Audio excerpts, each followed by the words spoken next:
Goal, Edison sliced the ball. They've both gone down. We'll be back and he's going to win the Champions League for us. That's what I told him.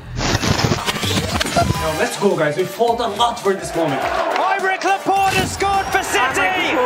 1-0 City. Different gravy.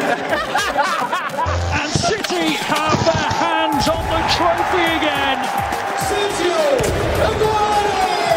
Our new number 10, Jack Grealish.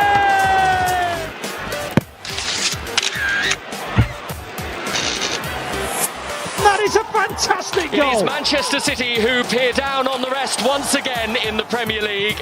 They are the new leaders. And they will take some knocking off. Premier League champions, Manchester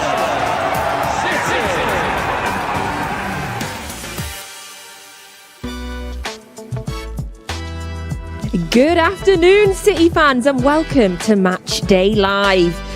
Now you can see there, Pep has taken his team down to London for the very first league game in the defence of our Premier League title. Manchester City have won their first league match of the season in each of their last 10 top flight campaigns, stretching back to 2011-2012. The last time we didn't, and I really hope I'm not jinxing this, the last time we didn't win our opening league fixture, away to Tottenham, and that was a 0-0 game.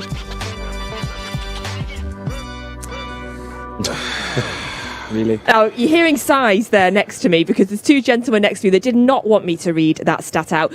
Opening day of the season, so we had to bring in the big guns for our show today. Please give a big welcome. It is Joleon, Lescott and Nedum Onuoha, both who've played against Tottenham. And in fact, Joleon played in that 0-0 game that I just mentioned. Also, both of them have scored for City against Tottenham. And we are going to have a little look at their goals later, which they love. And we're going to have a look at the goal celebrations as well. But before we chat to the gents, we're going to go straight into the team news because we have that all-important starting 11 for you. Who will be playing? Will our boy Jack make his debut? So, the team news for City. In goal is Edison. You can see there the defence is Mendy, Diaz, Ake and Cancelo. And then moving up into midfield, Fernandinho, Gundogan. Now, from this point on, I'm going to let you pick as usual because I said into midfield, but then it is Torres, Sterling, Mahrez, and our boy Jack Grealish makes his debut. Now, also, let's have a look at the important news on the bench as well. And there is a big name on there that I'm surprised to see. I wonder if you are as well. So, the subs bench today, Zach Stefan, after his great performance last weekend in the Community Shield.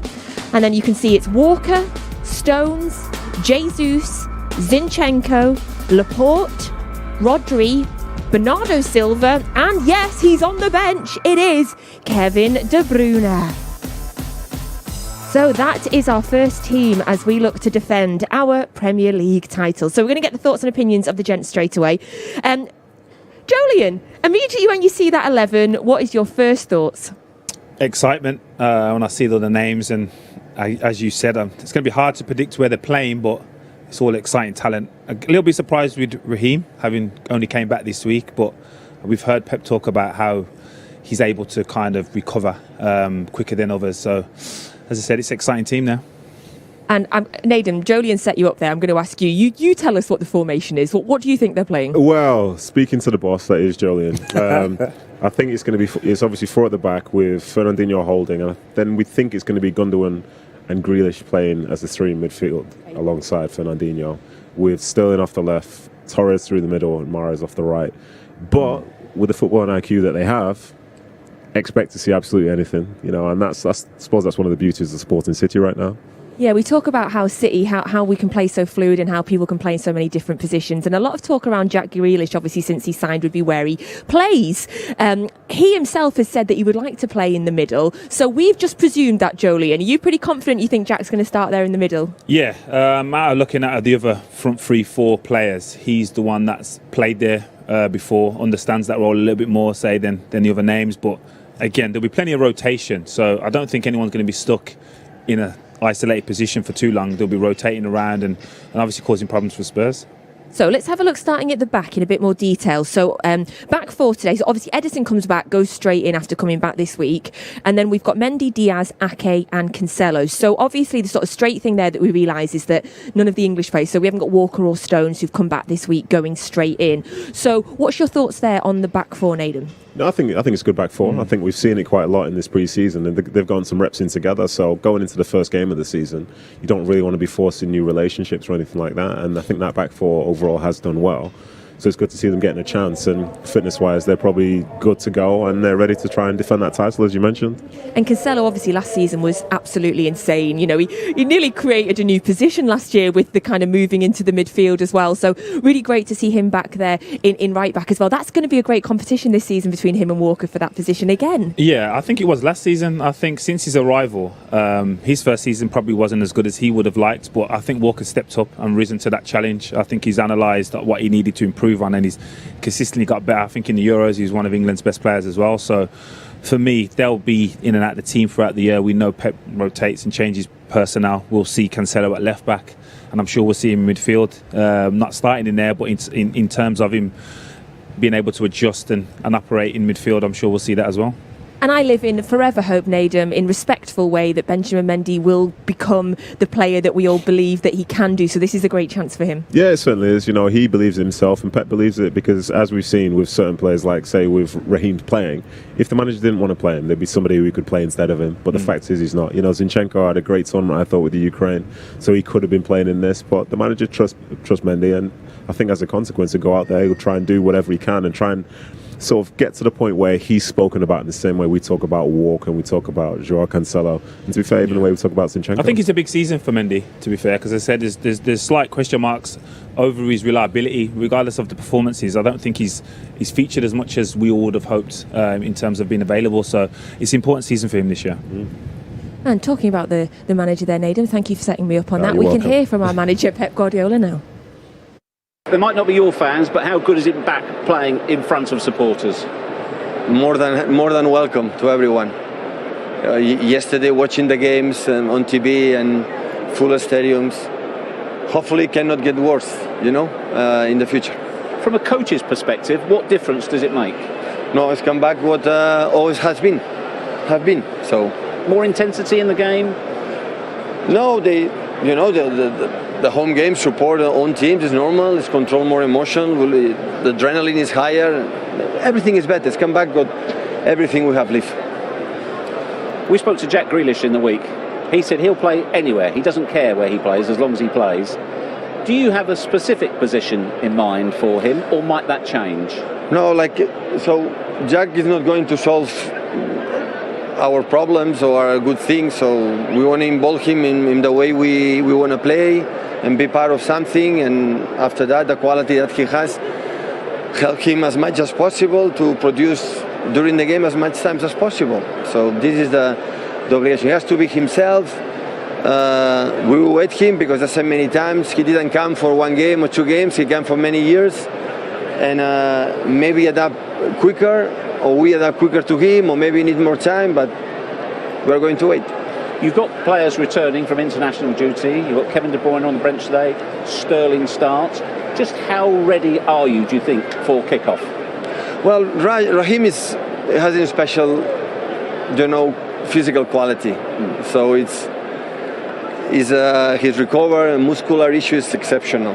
So, and the other ones need more time. Everyone need more time. But the selection today was more thinking for the guys have been since the beginning, and we work on many things. And yesterday, 2 days before, 2 days ago was the first time we were all together. So and some people get the condition or want to do quicker. But I'm pretty sure Kyle could play as well, and John arrived in perfect conditions. Aime arrived as well, so good in terms of on weight and body fat, and yeah, they arrive good. But it's just the first fixture, first game.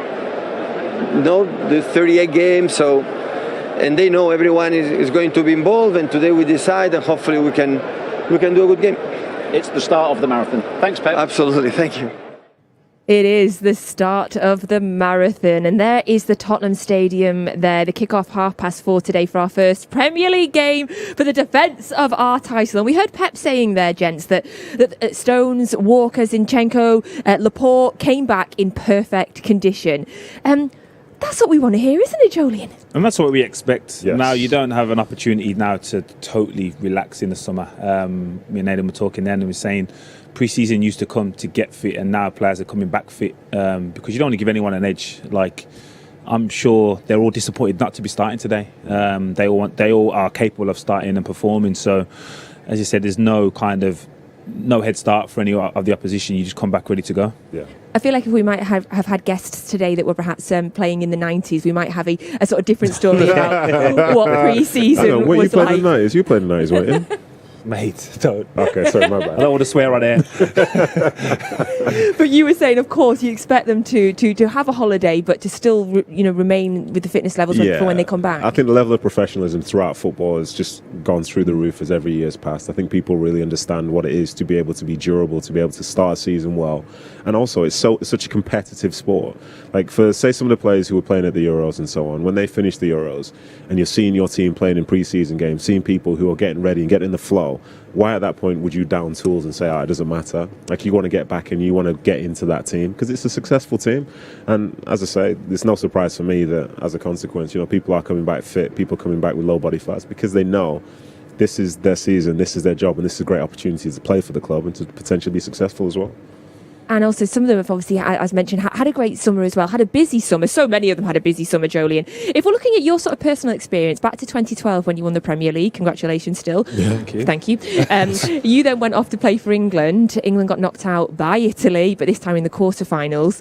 How did it feel then for you going on holiday and then coming back? What sort of mindset were you in when you came back? It's a strange one because I had 3 or 4 days. I had a little blowout. I went to Vegas, to be fair, with Joe. Yeah, so that was a little bit blowout. Just you and Joe Hart? Well, and our wives. So we went there with some friends and stuff, and then we came back, and then obviously back into training mode.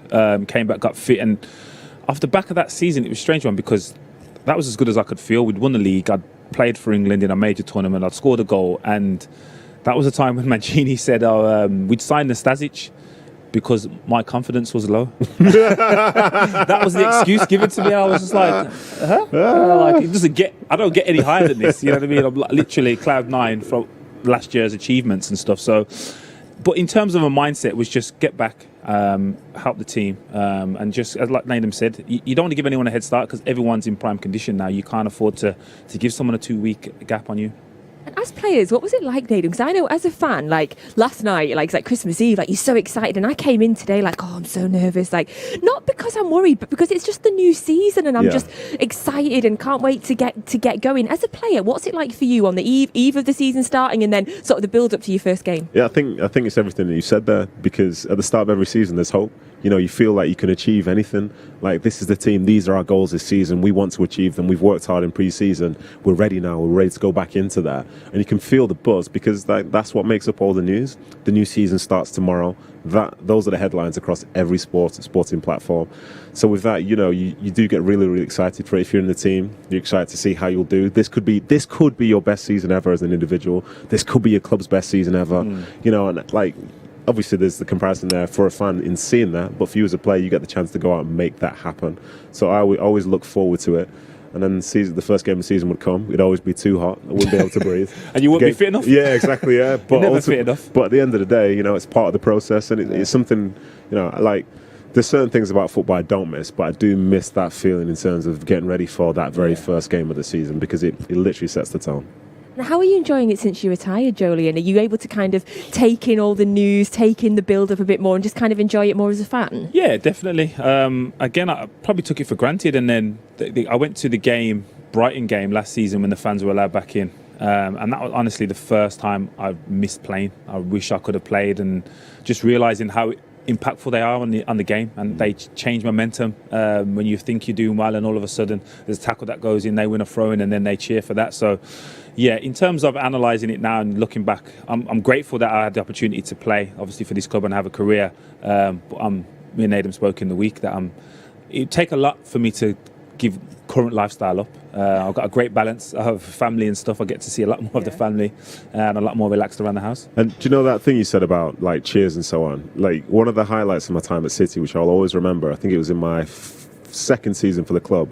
It was on the halfway line, and there was like a 50-50 tackle I had with someone from Chelsea, and I made the tackle, and like 40,000 people screamed. I was like 18 years old, and I was like, yes, yes! Like, you know what I mean? I'm still thinking about that today, and I've had so many highs, but that moment there was special, make a big difference. We love like a good crunching tackle, Yes. like crowds just love it. I've really missed that sort of sense. We saw it though. Do you think I'm thinking Brentford on Friday night, obviously beating Arsenal at home, and the atmosphere when they were when all the fans were singing, like I was getting goosebumps just watching it. So as a player, it must have been insane. Yeah, it was good. It was good to be fair. Yeah, It was good. must have been insane. Now we can hear from our wonderful club captain. It is Fernandinho. Fernandinho, it's great to be back at the start of the Premier League season, but just how different did it feel for you walking into the ground and seeing the fans? Well, first of all, thank you so much. Well, seems the warm-up started already. So we get there in the dressing room ready for the game. So I think this is nice. Nice feeling to be back here and to start the Premier League again. And I hope we can be in the best shape possible today to make a good game. Just how ready are you? Because you have a number of players who played in big tournaments right across the summer. Well, obviously, they get the deserved time off they deserved after the tournament. And obviously they come back a little bit late, but still time to get ready to start the season again. But obviously some of our players come back early, so we start to train already. We made some couple of friendly games. We played the Community Shield. I think we are more than ready to start the Premier League. Now, you became champions last season after a slow start. How much have you said to yourselves, look, we can't rely on that again. We need to hit the ground running? I think it was a different context, So after the pandemic, everything was a little bit different. But now the fans back in the stadium, I think the atmosphere is going to be different.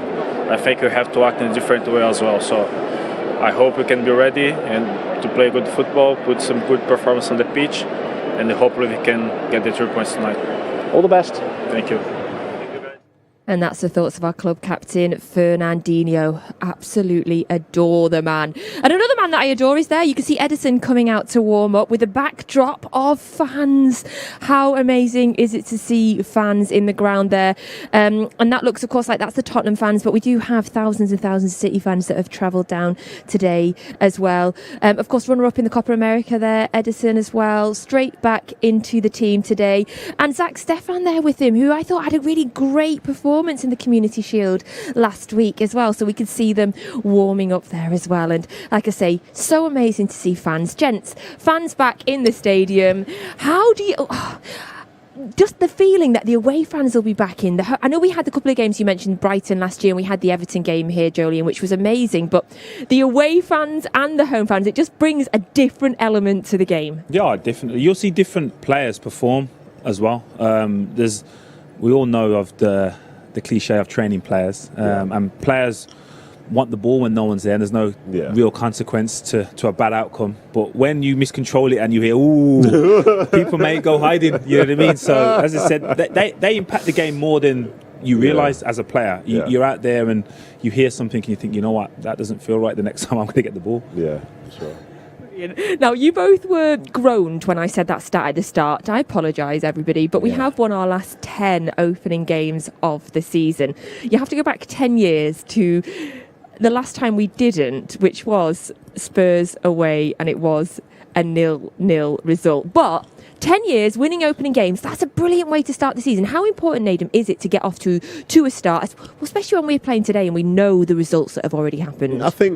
I think psychologically it can be important, but when you then look back at it come the end of the season, it's not the most important thing. I think when we look at where City were after the first 2 months of last season, people writing them off and so on, and then by the end they've won the league by several points. So it's just nice in terms of trying to get on the right side of the overreaction week that's going to be coming up after all these games that have just been played. This is the best team, they're the worst team, they're going down, they're staying up, you know what I mean? Like, there's a lot of that, but ultimately, as a player, it's nice to be able to win your first game, because that's a monkey that's immediately off your back. And you can say that we are focused and these are our goals and we're heading in the right direction. And the reason I say that is because I may have played for a team that didn't win for the first 15 games of the season. And that monkey was well and truly on our backs for a long time. If you take this game fixture in isolation and you look at it as the fixture, not winning this game and drawing is a decent result. Away to Spurs, when, say, the title contenders are Chelsea, Liverpool and United played, Crystal Palace, Norwich, and who else? Leeds. Yeah. Spurs are obviously contenders for Europe, so this is not a bad place to get a point. Obviously, I'm hoping we win, but I don't think it's the end of the world if we don't win. Yeah. Our first 7 games actually are tough. I was looking at the first 6 and I realised our 7th game is against Liverpool away. Our first 7 games are really big games in comparison to, well, United was the one I was really comparing it to. So we're really going to get off to, if we can get a momentum going in these first 6-7 games, I feel like it really puts us on the front foot this season. Yeah, it definitely could do, because, you gain a lot of confidence from beating the teams who are supposed to be in and around you at those sorts of times. But the other side of it, it's not the end of the world if it doesn't necessarily go the way that you'd like. But one thing about it, we talk about tough runs and stuff like this, but every team in the Premier League that sees the City badge next to a fixture, that's a tough game for them. So we can say, look at the opposition and say that's going to be really tough. But every time, whoever City play against, whether it's United or with this against Brentford, the fact is it's a tough game for them as well. And with the City team coming in as reigning champions, then, you got to fancy yourself. Some of them were getting really giddy yesterday as well. I don't know if you saw a certain club posting on their official social media channels that they were top of the league. Everybody's not even played yet. It's overreaction week. I was relegated on Friday night. Yeah, do whatever you want. Worst team ever, Arsenal. And I'm just like, come on, it's like half time. I was happy for Brentford though. I was like, Brentford are top of the league. Oh yeah, 100%. I appreciate all that, but it's one game in. You got to at least give teams 3 or 4 games in, especially to get their squads together. And the window's not even closed. We don't even know where players are going to end up. Well, you've at least got to give everyone the chance to play. We were on 0 games. No, well, apparently not if you're Arsenal. But that's the way it goes. Right, the kick-off today is, of course, 4:30 against Spurs. We're going to have a look at this Spurs team now as well. So in goal there, the captain, Hugo Lloris. And then you can see it's Tanganga, Sanchez, Dyer, Reguilon, Skip, Højbjerg, Dele, Bergwijn, Lucas and Son. And what you may be interested to know, the bench: Galini, Davies, Doherty, Bryan, Lo Celso, Romero, Scarlett, Sissoko and Winks. So you'll see a couple of new signings there for Spurs, and obviously the eagle-eyed amongst you will notice one big omission for Spurs as well. So no Klinsmann. No Klinsmann. Can you believe it? Yeah, Robbie Keane is also not there. No Crouch. Yeah, I see what you're doing there. Like it. I don't want to say, I always get in trouble saying things on this, and people think I am not in the know in any way, shape or form. I always have to repeat that because people are like, "Well, is she trying to hint?" However, obviously, we're talking about Harry Kane. That's a big miss for them, Joleon. Oh, huge miss. Proven goal scorer, exceptional striker. He's going to be a miss, but they're unbeaten in pre-season without him. And let's not forget, they beat us in the Champions League without him as well. You know what I mean? So they're not a bad team without Harry Kane. Yes, they obviously are better because he's a top player, but they're not a poor team without Harry Kane. Yeah, talk to me about Son, Nedum. And we're thinking, oh, Harry Kane's not playing. Then we're like, oh my God, Son's playing. Though he's an incredible player. What's it like playing against a player like that? Yeah, I'd rather Son wasn't playing, to be honest. He's obviously a very, very good finisher. But for them, he provides an outball in terms of being able to stretch teams and stuff like that. And he's always the type of person who wants to go directly towards goal. And as a defender, the easiest games are the ones where you don't have to be continually turning and running and getting high speed and stuff like that, trying to chase people down and all this. If you can keep everything in front of you, I wouldn't say it's easy, but it's easier. But those players who do like to stretch the game, it always makes for a tough one because you never feel like you're really in control of what's going on. You know, especially the way we play, high up line, exactly. Sustained possession. Yeah, there's so much spacing behind him with someone like Son. Yeah, it's dangerous. Yeah. And he's got a phenomenal record against us as well. I don't know if you know, but he's scored in all 3 games. Are you a fan of us? What is this? Jesus, this is ridiculous. We're going to show you the goals as well. Oh my goodness, who's cut this? Oh my word. It's Graham. Oh, dear. Yeah, we can see him scoring there. But we've not had a great record against Spurs in the last couple of games. The last 2 trips to their new stadium, they've beaten us. So now's the day to break that. I can twist it. I can make it positive. Yeah, you can. You can try. Yeah, you can try. No, but Son's a very good good player. You know, that's why they've just signed him onto a long-term deal. And he's a good finisher because he's scoring every type of goal here against City, and he does seem to quite enjoy it and fancy his chances. But then I also remember one of the last times I saw him play against City was in the League Cup final. And I think they registered one shot on target, which came from Lo Celso in the second half, which led to a great save by Zach Steffen. But, you know, it's not going to be that easy for him. You know, City are the Premier League champions, and they've got a bunch of defenders out there who are capable in terms of dealing with him, and a system that will sort of try and neutralise him. So he's very good, and he's obviously needs to be concerned about, but it's business as usual for the guys at the back. Yeah, and we dominated them in that League Cup game. Absolutely. It was easy. Easiest one that I've ever seen, Dominated them. Right, that was enough on them. That we just like to touch on them, so Joleon could be my friend again. We're going to go on and we're going to talk about one of your friends. Yes. We are talking about our new £100 million signing. It is that boy, Jack Grealish. We can see him there warming up. He does make his debut today. If you just joined us and you weren't aware yet, that is the big news. Jack Grealish makes his debut today. Now, of course, Joleon, you met up with Jack on Monday. What did you chat about? How was? Oh, we're seeing him now. There you look at you just sitting there, just chilling. Yeah. Just like, hey, Jack. What did we chat about? To be fair, he didn't know I was going to be there. I was around the club and then was asked to just come and meet him. Just a friendly face for him. He hadn't seen anyone yet that he knew. He said to me it was probably good for him in the aspects of he came into the dressing room and there was no English lads there that he'd been away with. So he spoke to people that he probably wouldn't have for a couple of weeks. When you do go to a new club, you always try and find the face you recognise and the people that you know. So the fact that they wasn't around was good for him, he said. And yeah, he's great spirits. He's just taking it all in and he just absorbs it all. And there's so much talk about price tag. What is he going to do? He loves it. He just loves football. And the way I would explain it is his mindset is similar to Phil's in that he just wants to play football. That's all he wants to do.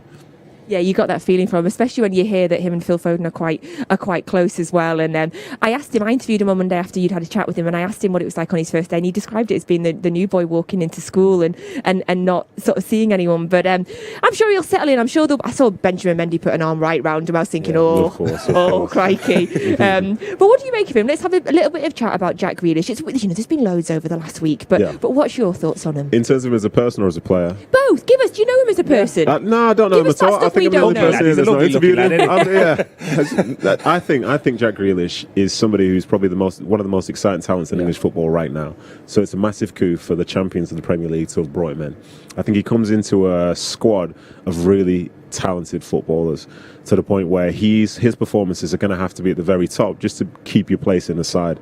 But his ceiling is potentially so high that in time, he could be one of the best players in this team, which is a huge statement in itself, because I think we have some of the best players in the world representing Manchester City. And then from all the personal stuff, everybody I know has been speaking for the past few years about how great a person he is and how much he loves football. And when you have that level of talent and that level of desire and love for the game, it's exactly who you want to represent the team that you support. So for me, from the outside, I'm absolutely delighted to see him here. I hope he can achieve his potential, and I hope the players around him sort of make the most of having him around, and City can add another dimension to what is already a very, very special club and special squad. In terms of the players around him, have you had any experience in your time when a club has signed a phenomenal player? I'm thinking maybe, did Robinho sign when you were here? Yes, he did, yes. Yes, he did. And then what was it? And obviously I'm thinking David I'm my first training session. He got a few, to be fair. He got a few, to be fair. Yeah, Robinho special. Was it exciting for you to know that a player of that level you were going to be playing in? That whole time for City, like, to go from being in a place where you're hearing the previous owner's assets are frozen, like, is the club going to exist anymore, to then sitting in your house watching TV, you got bought out and Robinho's training with you next week. I was like, something's a bit off here. But when he arrived, like, he was special. You know, he truly was. I think that season, we only finished 10th in the league, but Robinho was top scorer for us in the league with 14 goals. You know, picture 14 goals. Picture Robinho then, or someone of his talent, playing in this sort of team here. Like, he was incredible. I think most of those 14 goals came in the first half of the season as well, and he had a dip in form, but still finished at that. So I've seen that. I've seen those type of players come in. And for City, like, I think everybody respects him. They know what he can do. but he still has to almost prove himself, because what he did at Villa is going to be very different to what he's going to do at Man City. I don't know if you ever heard it. There was this rumour that went around City fans at the time, I remember, and it was that Robinho had got on a bus to the Trafford Centre, and everyone was like, he was seen on a bus to the Trafford Centre. I don't know about that. Normal. Maybe Mario. Like, I'm not sure about Robinho, no. You get on the bus and Robinho sat there, off to the Trafford Centre. I'm thinking for you, Joleon, I mean, there must be loads of world-class players that signed when you were here. Sort of David Silva obviously comes to mind. What was it like for you kind of hearing that we'd signed world-class players when you were a player? Yeah, again, it was just exciting. We all just wanted to add to the team so we could contend and win the title. David probably wasn't the one. It was probably Sergio.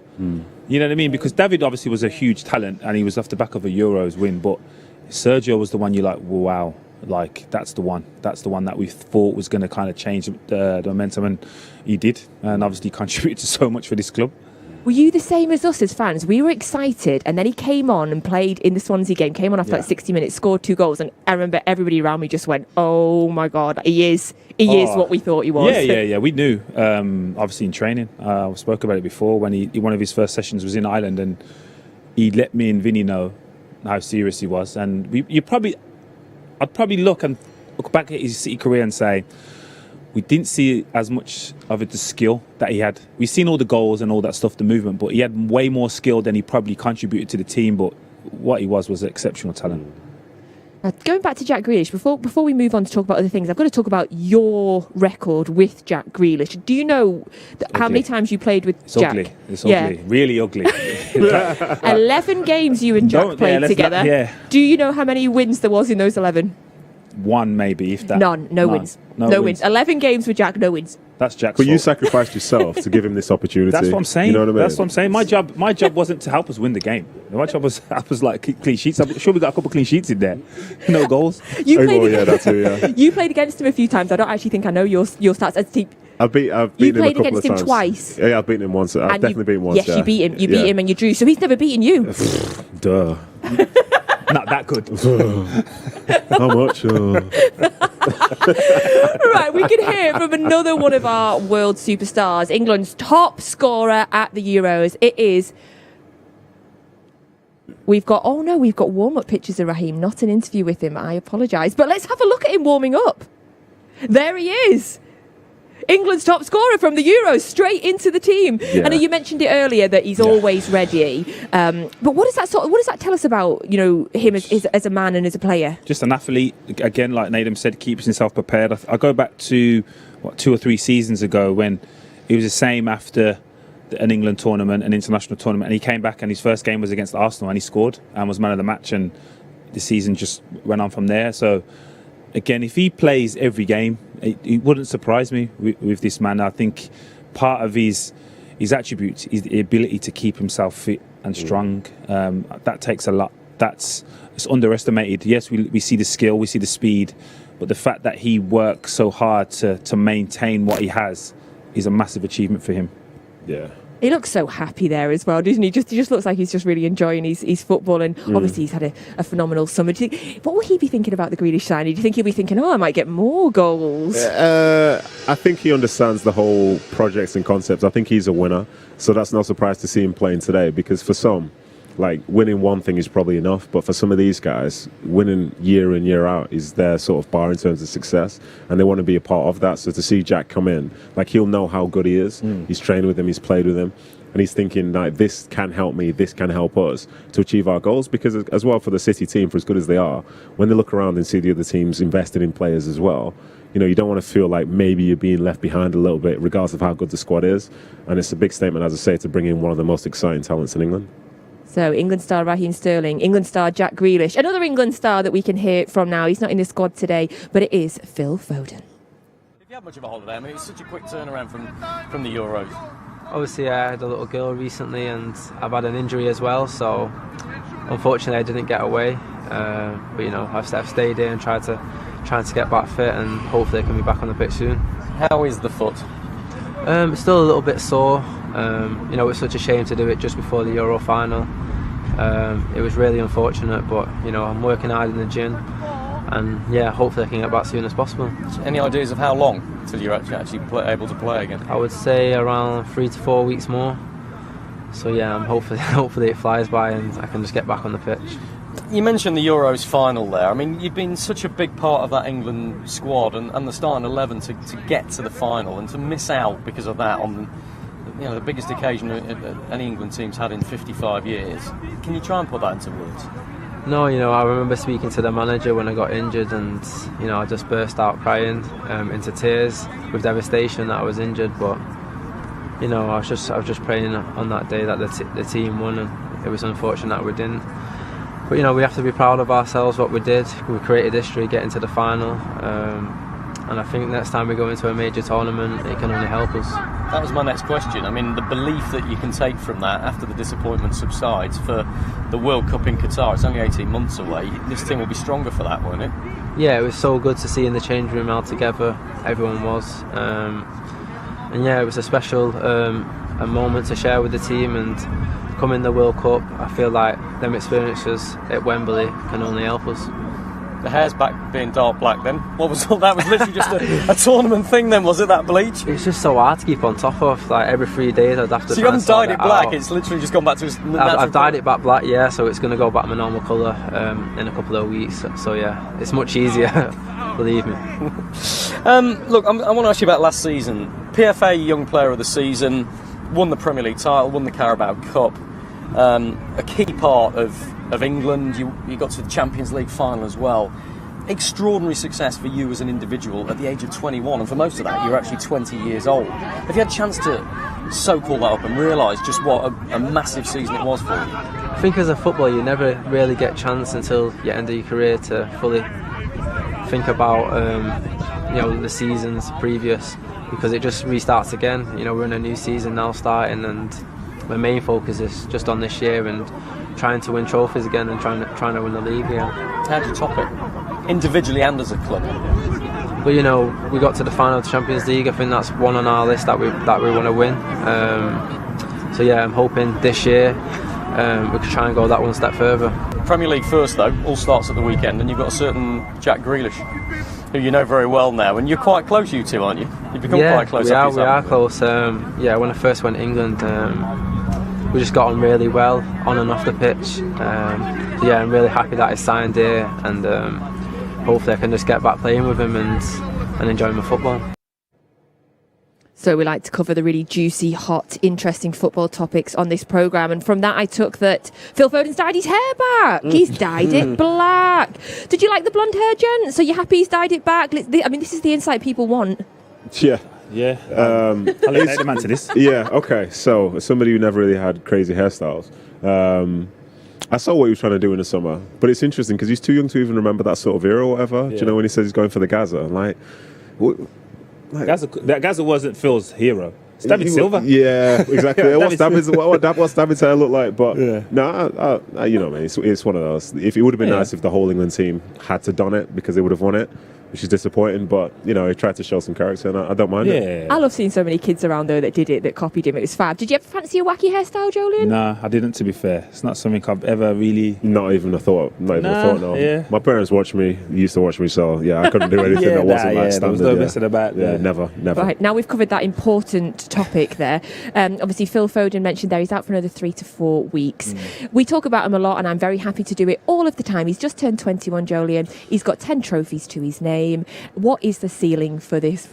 I was going to call him boy, but he is now a man. Yeah, I don't know what the ceiling is. Like the way he contributed last year, the way he's performed since he's been in the team, I think he has the capabilities. If he stays at the club for the duration of his career, he could be the most decorated English player in the history of the game. Like that is remarkable to even think that. And just going back to say the sign of Jack, he's a City fan that he's playing with, so he's going to want to see all the stars come. So I'm sure now he's realised that he's one of them. He's one of the top players. He's one of the top performers for the team, and he's very important for us. Obviously, he's 21. Jack is, I want to say 25. Yeah, so both young. It's Raheem almost 26. Right, yes.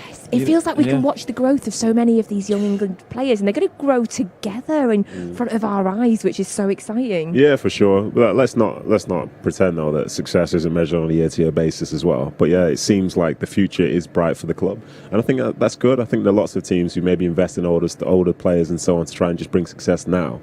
But for City, the plan has always been to try and have it for as long as possible. And I think at times it's led to sort of disappointing moments where some of our icons have gone. But for the club, it always seems like business as usual, and before you know it, there's another great player that comes through the door.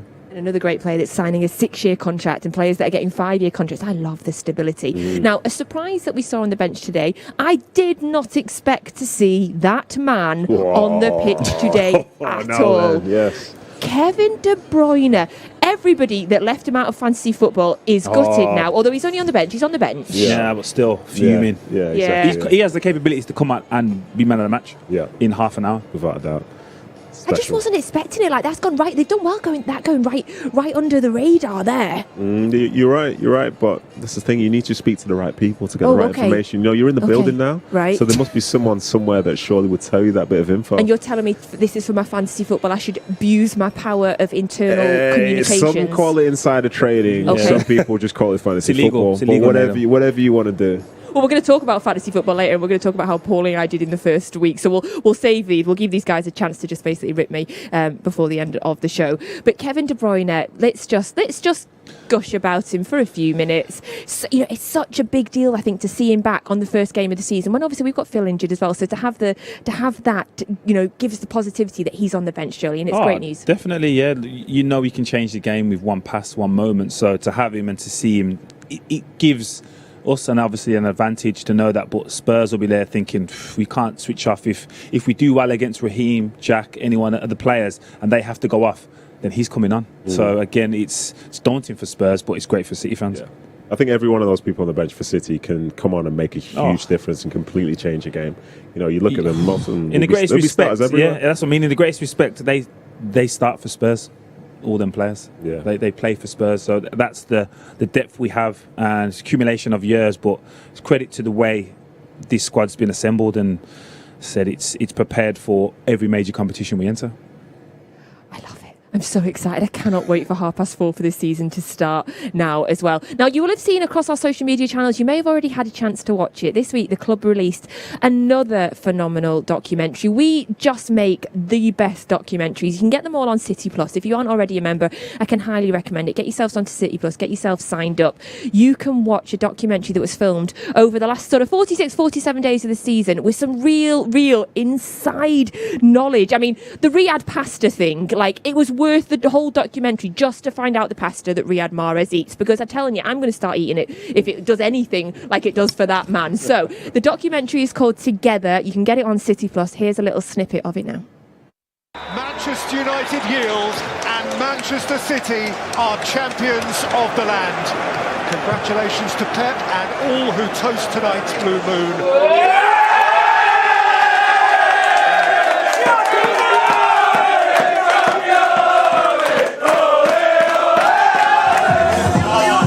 Incredible, happy for many people in difficult lockdown, and for everyone knows. So yeah, incredible, satisfied. Oh, you've got to watch it. Gents, have you seen the documentary yet? I have not seen it yet, but I'll be watching it tonight. It's probably less interesting for you though, because you're I can't watch it tonight. Sorry, Love Island. All right, tomorrow, hold on. Tomorrow. I think we need to talk about this. During the game? Yes, that's fine. Yeah, totally, for sure, because I'm into that as well. I hear Jack Grealish is into it, so maybe we could get a WhatsApp group going. And just Jack Grealish is in it then, I was about to say, whoa. But I imagine that documentary would be a bit different for both of you, though, because for us, we're it's things that we never get to see, whereas you're probably I know that, that's I know them, I've seen that. Again, it's things that you obviously, different sides of the personalities that I don't know. I don't know the Riyad, the way he's obviously documented in that segment, but in regards to the occasion and the experiences, I can relate to it, and it's different for everyone. As enjoyable as that was, I'm sure to me my time would have been better. I'm sure to someone else, it's just different. It's unexplainable to someone watching that and thinking this is great, but you have your own experience. Yeah, to be honest, I think the only people that won't be fully buying into it are the people who were in there already, because it's weird to watch yourself. But when the first documentary came out about City, which was on Amazon, I think, where I was playing, everybody was talking about it, all my teammates, and those are your peers, because they look at this place and think, wow, this is incredible. I wonder what that's like. So the audience is potentially everybody, I'd say, barring probably about 30 people. They're United fans. Wow. Yeah. Yeah, I can't wait to watch it. It's absolutely phenomenal. Now, we touched on him before, but I wanted to speak to you both about John Stones. He's on the bench today, obviously come back from a phenomenal summer with England. We had the announcement. Do you know what? on levels, I wasn't much short of the news of John Stones' contract as I was to Jack Grealish, because I think John Stones is that pivotal to our defence and was that important to us. So the news that he signed a new 5-year contract, and the way that he talked about the club when he announced that, so he's going to be with us till 2026, and he basically just sort of said, I love the club, I enjoy it, I just want to stay here. It's phenomenal news for the club. Oh, a huge achievement for him and the club, because I honestly believed at the start of last season when he was out of the team, he potentially was going to leave, and I just was scared of someone was going to get his best years, because we know as a defender you go 27, 28, they're your prime years. You understand the game a lot more, you understand your body, and he's going into that now. And I was just nervous that someone was going to get that. The time he's had up until now has been great, and I just was scared that we wasn't going to enjoy John Stones' best years. And last year for me, I know Diaz got a lot of credit because he was the new face, but when he went into the team and played alongside him, they just complemented each other so easy. I think as well, there was one of the other managers was talking about players which they've re-signed this summer, and something which stuck out to me, which I never really thought about before, was he said, imagine if we had to buy this player right now. You know, when you look at the season John Stones has just had and the summer that he just had, if you wanted to bring him into your club, how much is he really going to be costing you? So to be able to have someone in the space and all you need to do is extend the years, like, it's a great bit of business and great timing. I'm always banging the John Stones drum, because obviously you mentioned there, Ruben Diaz gets so many plaudits. He was phenomenal last season. Then you get the guy on the block, he was absolutely brilliant. And then talking about England, I feel like Harry Maguire, and Luke Shaw, people talked about them a lot. And I was like, no, John Stones. Yeah, but as a defender, I can honestly say that is when you know you're performing well. When no one's mentioning your name and you've just gone 7-8 games and then all of a sudden, John Stones has played all them games as well. And I'm just like, yeah, that's the sign. That's when I knew I was performing, when no one was saying anything about me, and you're just in the team and you're just collectively picking up performances, you're getting clean sheets, and you're just comfortable. You just know what you're in the team to do, and as you said, complement the players around you. And to be fair as well, like at the back especially, you don't play as an individual. Yeah. So if someone wants to talk about one person, the people in the know it's also down to the other people around them. Because if you find yourself isolated or anything like that, you can be as good a defender as you want to be, but listen, when you're trying to do it solo, it's a nightmare. It's not going to be consistent. So, Harry Maguire gets plaudits because he did well, but John Stones did very well. Kyle Walker did very well. And let's just say that was, for me, that was the backbone of what was a successful summer for England. Kyle Walker was in the team of the Euros. I like to remind people of that all the time as well. Talking about John Stones, if you think back to last season, the start of last season, which seems so long ago now, John Stones played. He started in the first game when we beat Wolves, and then he didn't play again until the 28th of November. During that time, we signed Ruben Diaz. We were playing Ake, we were playing Garcia, Laporte, and then we had the game against Tottenham, which obviously we lost. And then following that, John Stones starts and we go on the 21-game record-breaking winning streak. When you look back on that now, it's crazy, Joleon, to think how we got to the point of having the two of them, where it became such a... but at the start of the season, when there was speculation of us bringing one or two defenders in, it was to play with Emily Laporte. Everybody knew that. Everybody believed that Laporte and Diaz were going to be the partnership to go on. But why I give John Stones so much credit is he was possibly 5th choice last season, like behind the names that you've just mentioned. Ake was ahead of him, Diaz was going to be ahead of him at certain points, Fernandinho was ahead of him, Garcia was ahead of him, so he didn't even know if he was going to get an opportunity to perform. So the fact that he kept himself ready for that opportunity is a massive credit to him as a professional. And like Nedum said, you have to be ready for that, because he didn't know it was going to come, but when it did come, he took it with both hands. Because it seems like centre-backs, when they get that partnership, it feels like a really difficult position to break into. So, like Joleon said, to stay fit, and then he really took his opportunity. Yeah, for sure. I think if a manager has two centre-backs who are playing well, he doesn't want to change them, But for Pep last season, I think overall he sort of managed the situation well, because they had someone in Laporte who, when he played, was also very, very good.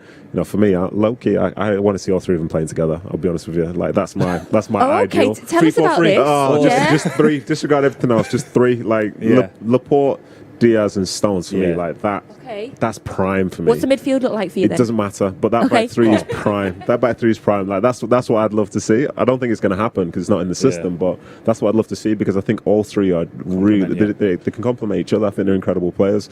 But as I say, like if you can have a team that has two solid centre backs who are available all the time, playing well all the time, working well together, like that's the sweet spot, really. The dream, yeah. At some point, I want to ask you both your best City 11. I'm going to give you some time to think about that because I feel like everybody's got a different answer for that. Best City 11 based on the squad right now. I'll give you time to think about it. And if you've just joined us as well, let's have a recap of City's team news for today as well. There's lots of exciting news here that you're going to want to see. So first of all, the starting 11 for City is Ederson back in goal. And then we have Mendy, Diaz, Ake and Cancelo. Fernandinho, Gundogan, Torres, Sterling, Mahrez and Jack Grealish starts today for City, making his debut for us in the Premier League. Now, going on to the subs bench, and there is exciting news there as well. It is Zach Stefan, Walker, Stones, Jesus, Zinchenko, Laporte, Rodri, Bernardo Silva and Kevin De Bruyne with a bench that would probably finish in the top 4, I'm going to say. Just put a couple other players in there, get up to 11 and that's finishing in the top 4. What a phenomenal bench that is. So if you are just joining us, seeing that for the first time, your big news there is that Jack Grealish is starting for City today. And Kevin De Bruyne makes the bench a bench of title contenders, in my opinion. Gents, that bench is ridiculous, isn't it? Yeah, it's all right. Yeah, it's crazy. It's crazy. You know what I mean? You could put all those people into the starting 11, and you people argue, well, there will be a point in the season where that is the starting 11. Yeah, every single one of those players will be playing together at some point. True. It might be next week, who knows? You know what I mean? That's what I'm saying. Yeah, crazy. Well, that's good. That just shows that the club is ready for this season. The depth is there. People have come back fit and healthy, and the title defence begins now.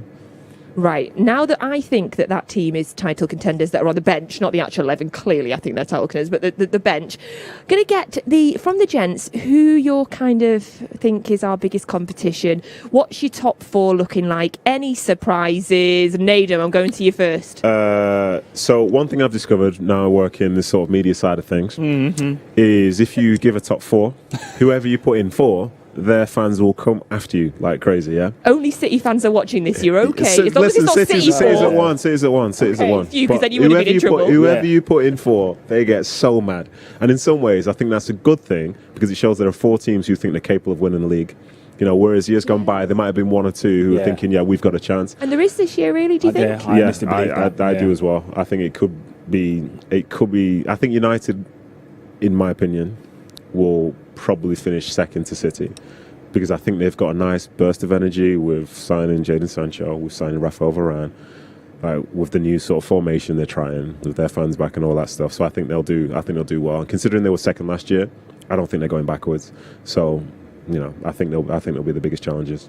I feel like their signings, obviously Sancho and Varane are great signings. I still feel like they've got too many gaps to be real. Listen, they were second last year. That's the thing. Second though. I don't think they're our biggest challengers.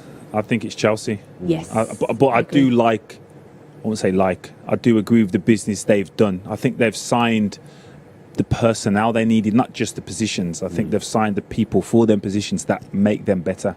Like Chelsea, I don't think they just needed a striker. I think they needed like Lukaku's mould attributes. I think the way they play, they sometimes play deep and then a counter-attack. Lukaku enjoys having a half a pitch to run into against 2 defenders, 3 defenders. So I think for me, and also the Tuchel aspect, I think he's proven last year, especially against us, that tactically he's very, very astute. But I totally agree with that, and I think Chelsea with Lukaku is the perfect fit. I think Lukaku might end up being the top scorer in the Premier League this season. But then we also disregard Liverpool.